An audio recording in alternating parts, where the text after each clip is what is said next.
रिश्ते किताबों की तरह होते हैं। उन्हें जलने में कुछ सेकंड लगते हैं, लेकिन एक को लिखने में सालों लग जाते हैं। क्या गहरी बात है ना? आज की हमारी इस चर्चा की शुरुआत इन्हीं चुभने वाले शब्दों से हो रही है। ये शब्द सौरभ नाम के एक ऐसे इंसान के हैं जिसने दिल टूटने के अपने पूरे दर्द को कागज पर उतार दिया है। ये सिर्फ एक कोट नहीं है, बल्कि उस जज्बाती सफर की पहली सीढ़ी है जिसे आज हम गहराई से समझने वाले हैं। आज के हमारे इस विश्लेषण का मुख्य विषय यही है, you and me, it's complicated. और सच में चीज़ें बहुत कॉम्प्लिकेटेड हैं। यहाँ हम किसी किताबी थियोरी की नहीं, बल्कि एक असली हाथों से लिखी हुई डायरी की बात कर रहे हैं।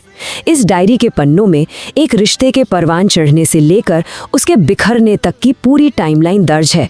चलिए देखते हैं कि कैसे वक्त के साथ जज्बात पूरी तरह से बदल जाते हैं। तो चलिए बिल्कुल शुरुआत से शुरू करते हैं।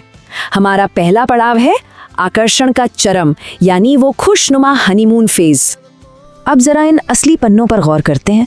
गुलाबी रंग का हाइलाइटर, बदलते हुए अक्षरों की बनावट और 13 मई 2026 की ये तारीख, ये सब मिलकर इस रिश्ते को एक हकीकत का रूप देते हैं। ये कोई आम पन्ना नहीं है, ये उस इंसान की मानसिक स्थिति का सबसे अहम सबूत है जो अभी अभी प्यार में पड़ा है। यहाँ शुरुआत में ही एक गजब का समर्पण देखने को मिलता है। लिखा है, तुम्हारे साथ रहना ही मेरा एकमात्र सपना है। जरा सोचिए, ये फीलिंग कितनी हावी होती है। कोई अपने खुद के सपनों और मंजिलों को पीछे छोड़ने के लिए तैयार हो जाता है, क्योंकि अब उसका पार्टनर ही उसका सबसे बड़ा अल्टीमेट सपना बन चुका है। मैंने तुम्हारा नाम अपने दिल में लिखा है और यह हमेशा वहीं रहेगा। ये लाइनें शुरुआती प्यार के उस जुनून को बिल्कुल सही तरीके से दिखाती हैं, जहां कोई पूरी तरह से किसी के ख्यालों में डूब जाता है। वो बस अपने पार्टनर को देखता है और पूरी खुशी के साथ उसकी यादों में कैद हो जाना चाहता है। लेकिन जितनी तेजी से ये रोमांस परवान चढ़ता है, कहानी उतनी ही अचानक एक दर्दनाक मोड़ ले लेती है, एक सीधा ब्रेकअप। अब हम देखते हैं कि ये कहानी कैसे आगे बढ़ती है, या सच कहें तो कैसे बिखरती है। इन दोनों पन्नों को साथ रखकर देखने पर साफ पता चलता है कि गहरे प्यार से लेकर उस कड़वे निराशाजनक अंत तक का सफर कैसा रहा होगा। लिखावट वही है, लेकिन अब शब्दों के बीच गहरा दर्द और कड़वाहट आ चुकी है। यहाँ एक बहुत ही कमाल के मेटाफर यानी रूपक का इस्तेमाल किया गया है। अगर मैं एक पेड़ होता तो मेरी जिंदगी को महकाने वाले फूल हमेशा के लिए तोड़ लिए गए होते। ये लाइन रिश्ता टूटने के बाद के उस भयंकर खालीपन और जिंदगी के बेमकसद होने के एहसास को दर्शाती है, जैसे किसी पेड़ से उसकी सारी रौनक छिन गई हो। और फिर आता है ये कच्चा और सीधा वार करने वाला जुमला, मुझे पूरी तरह से शून्य बनाने के लिए सभी का धन्यवाद। ये दिल टूटने के ठीक बाद वाले उस भयंकर दुख, बेबसी और अब कुछ नहीं बचा वाली फीलिंग को बड़ी बारीकी से पकड़ता है। अब यहाँ से जो पहलू सामने आता है वो बहुत ही दिलचस्प है। एक ही रिश्ते में दो लोगों के बिल्कुल अलग अलग नजरिए। यहाँ दोनों की असलियत में जमीन आसमान का फर्क है। एक तरफ उसका पक्ष है जहां वो 50 पेंडिंग मैसेज देखकर खुद को घुटन में महसूस कर रही है, कॉल्स का जवाब नहीं देना चाहती और उसे थोड़ा स्पेस चाहिए। और ठीक इसके उलट है दूसरे का पक्ष, जिसके लिए प्यार अब एक ऐसा राक्षस बन चुका है जो उसे कब्र में दफना रहा है। ये पन्ने हमें दिखाते हैं कि कैसे दो लोग एक ही सिचुएशन में रहकर भी बिल्कुल अलग दुनिया में जी रहे होते हैं। क्या वो नहीं समझ सकता था कि उसकी तरफ से ये ना था और ना हमेशा ना ही रहेगा?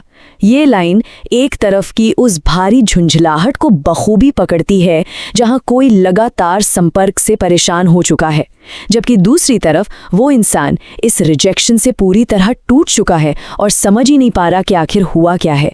इस शुरुआती सदमे के बाद कहानी एक नए दौर में प्रवेश करती है। दिल टूटने का दर्शन और किसी तरह आगे बढ़ने की एक कोशिश।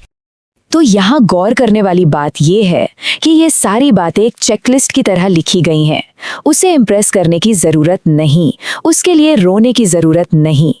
दरअसल ये दिमाग को यकीन दिलाने की एक तरकीब है, खुद को ये समझाना कि रिश्ता सच में खत्म हो चुका है और अब और आंसू बहाने का कोई फायदा नहीं है। और फिर धीरे धीरे वो भयंकर गुस्सा शांत होने लगता है। इन अंतिम पन्नों में एक मैच्योरिटी झलकती है। यहाँ दिल से माफी मांगी गई है, अपने पुराने अहंकार को माना गया है और आगे की सफलता के लिए सच्ची दुआएं दी गई हैं। अंत में सौरभ अपने हस्ताक्षर के साथ इस चैप्टर को हमेशा के लिए बंद कर देता है। You and me, it's complicated. हमारी भावनाओं को लेकर उलझन। एक बहुत ही शालीन तरीके से ये निष्कर्ष निकाला गया है कि उनका ये रिश्ता बस अपनी भावनाओं की उलझन का शिकार हो गया। और सबसे अच्छी बात यह है कि बिना किसी गिले शिकवे के इसे यहीं छोड़ने का फैसला किया गया है। आइए अब इस पूरी कहानी के एक काव्यात्मक और यादगार अंत की ओर बढ़ते हैं। एक प्रेमी वही गाने सुनता है और उन्हीं गलियों में भटकता है जहां उसने कभी प्यार किया था। गुलाबी रंग से हाईलाइट की गई ये लाइनें बहुत खूबसूरती से बताती हैं कि ब्रेकअप के बहुत लंबे समय बाद भी अक्सर लोग उन्हीं गानों और उन्हीं जगहों की तरफ लौटते हैं। ये साबित करता है कि इंसान तो चले जाते हैं, लेकिन यादें हमेशा वहीं ठहर जाती हैं। तो इन हाथों से लिखे पन्नों और इस पूरे सफ़र को देखने के बाद एक बहुत बड़ा सवाल पीछे रह जाता है। क्या प्यार की उस किताब को लिखने का वो खूबसूरत तजुर्बा उस भयानक दर्द के लायक है जब वो किताब आखिरकार जलकर राख हो जाती है? क्या वो चंद पलों की खूबसूरती बाद के उस लंबे दर्द की कीमत चुका पाती है? ये एक ऐसा सवाल है जो हमें गहराई से सोचने पर मजबूर कर देता है। इस जज्बाती सफ़र में हमारे साथ बने रहने के लिए बहुत बहुत शुक्रिया।